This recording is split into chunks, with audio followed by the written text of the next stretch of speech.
As soon as I'm finished speaking here, I will sit at that desk and I will sign a directive giving law enforcement, schools, mental health professionals, and the public health community some of the tools they need to help reduce gun violence. Weapons changes. President Barack Obama pushes legislation to limit assault weapon ownership. Hear reaction from people here in the Wabash Valley.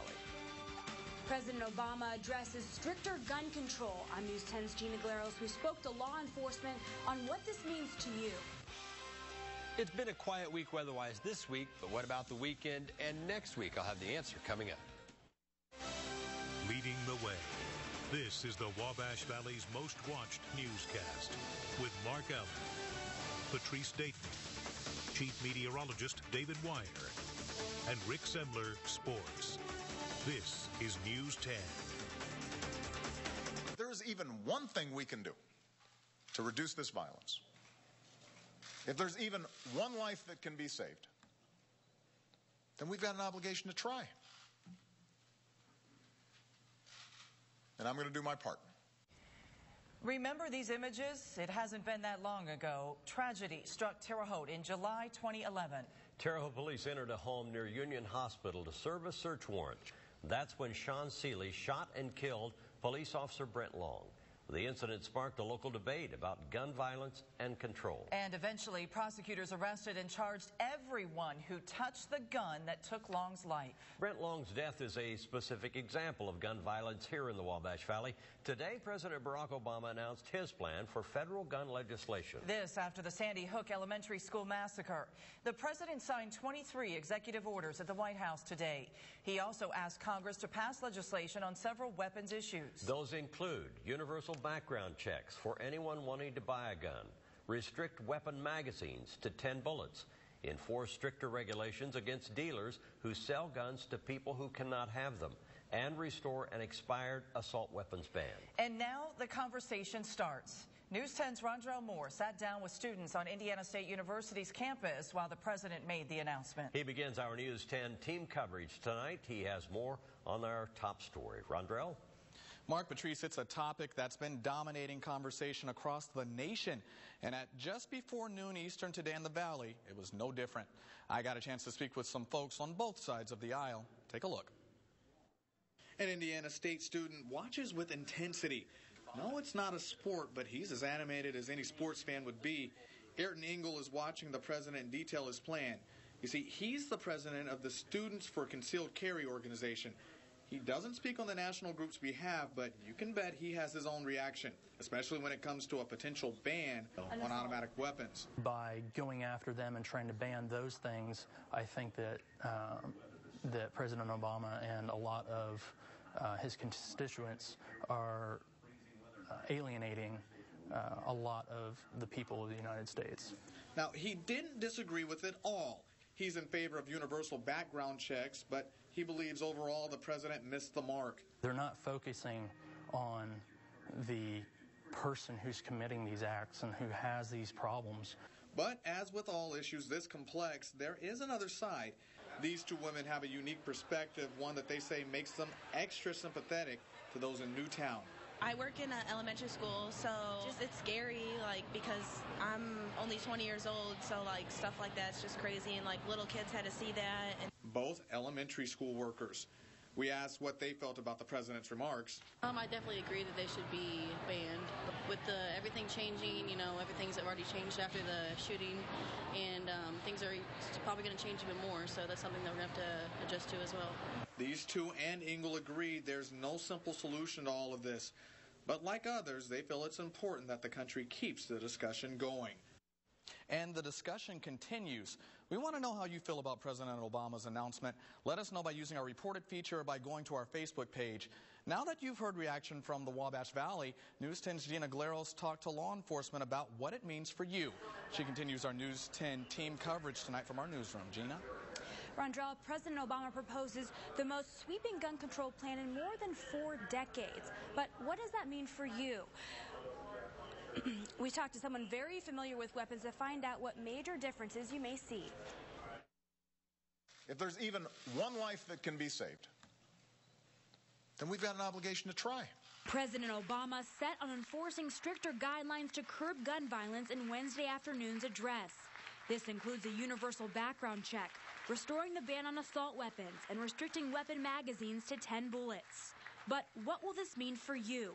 News 10 spoke with someone that knows law enforcement and guns, Vigo County Sheriff Greg Ewing. He says the first step is enforcing a stricter background check, fixing original loopholes. That is a good thing because it does hold everybody to the same set of procedures regardless of where you're buying it. Next, News 10 asks what separates an assault weapon from all the others in being damaging. That particular weapon is designed to wreak total destruction and havoc. That weapon is designed to spray bullets and as many as it can fire and as quickly as it can fire. As to where a handgun, you're pulling the trigger, pulling the trigger, pulling the trigger, pulling the trigger, pulling the trigger. News 10 asks why is it important to limit the magazine to 10 rounds? 10 is better than 1,000. Stricter guidelines that likely won't eliminate the problem or make the gun debate any less complicated. Is it hard for law enforcement to enforce the thousands of laws that are on the books? Yes. Do I think that adding more further complicates that? Yes. We didn't have time to talk about all 23 orders. Those are listed on our website, WTHITV.com. Now, these are merely proposals until Congress decides whether to sign them into laws. Reporting live in the newsroom, Gina Galeros. Patrice, Mark, back to you. Thank you, Gina. One Indiana lawmaker says teachers should be trained to carry guns in the classroom. It's his pitch to make Indiana's public schools safer. State Senator Jim Toms says arming teachers in the classroom needs to be part of the discussion. He says he's getting a lot of support from his constituents. In 9 minutes, that shooter cooked off 1 round every 3 seconds, 180 rounds. We can't afford 9 minutes. We can't afford 9 seconds. Some school leaders say arming teachers is not the answer. Tom says Indiana law already gives school teachers the right to carry. Terre Haute police need your help finding someone linked to an afternoon robbery. Details are few at this time. It happened a little after noon at 3rd and Holman in Terre Haute. Investigators called a canine unit to the scene. Workers roped off the gas station's parking lot with crime scene tape. Police are actively searching for a suspect. News 10 will continue to follow the story and bring you new information when it becomes available. Well, in the weather department, the sunshine sure was welcome today, at least to me. And it felt a little warmer out there, Dave. Yeah, and I think that was really about it. It just felt a little warmer because of the sunshine. Right. Temperatures, we need to get them warmer. We'll do that this weekend, everybody, into the 40s for Friday and Saturday. Tonight, though, still a little bit on the chilly side, in the 20s. Take a look at overnight lows throughout the Wabash Valley. 24 expected for Paris, Rockville, Terre Haute, Casey. 25 up around Mattoon, down to Robinson and Linton. So either 24, 25, there in the mid to lower 20s. That's what we've got in store for you tonight. Skies above. Beautiful sunset just took place out to the west where we had a few clouds out there. Also, you'll notice up around Chicago some of that blue stuff that's going to be light snow. Anything here really looks to only fall in the form of just a few snow flurries. Not going to give us any new slick spots tonight, but maybe a couple flurries here and there. And then tomorrow, a little more sunshine. But again, we've got to talk about those cold temperatures for next week. Remember that daytime high for Tuesday? Hasn't changed much at all. Ouch. Yeah. Thank you. In Flu Watch 10 tonight, Indiana's health department says the flu outbreak has now killed 27 people. Health officials reported 17 of those deaths just last week. Now, the health department reports several people had other medical conditions. Flu ailments contributed to their death.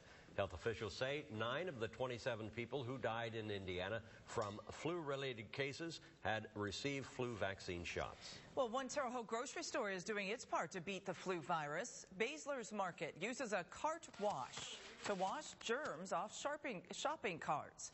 A store employee will push the carts through the wash to get them clean. Store workers say it's a pretty neat tool to have.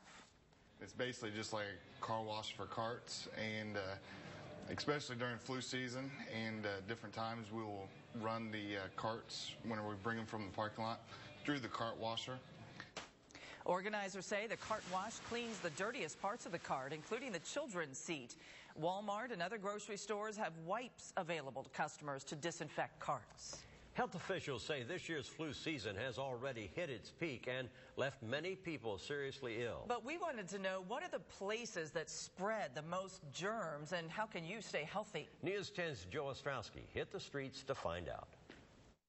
When you think of dirty, germy places, this is probably one of the first that comes to mind. But to get a handle on hygiene, you need to start with, well, handles. Public door handles like this one. Experts say public spots like these are often touched by germy hands. Any objects like that are touched frequently have lots of germs on them. So after you've touched those objects, it's best to wash your hands. So we decided to wait and watch at one gas station door. Here's what we found. In just a half hour, 38 people touched those handles. And with each touch comes potential contact with germs. Because then if you touch your face or you scratch your eye, you bite your nails, you're basically putting those germs back into your body. Other objects gather germs too, especially money, ATMs, car keys, computer keyboards, and computer mice. While you can't avoid these spots, health officials say you can limit your risk. You're at the mall or you're at the grocery store, anywhere that others are there and they're touching other objects, like maybe a grocery cart. There's germs on that too, so it's very important to wash your hands. That's really one of the best preventions against the common cold and influenza. And that's a habit to continue, even as the flu threat begins to fade. In Terre Haute with photojournalist Tony Casasilla, Joe Ostrowski, News 10. Sydney Elliott with the Vigo County Health Department says flu shots are still useful and are still in stock. School bus safety. Indiana lawmakers work to keep your kids safe on the ride to and from school. We'll let you know how new plans will keep students even safer ahead on News.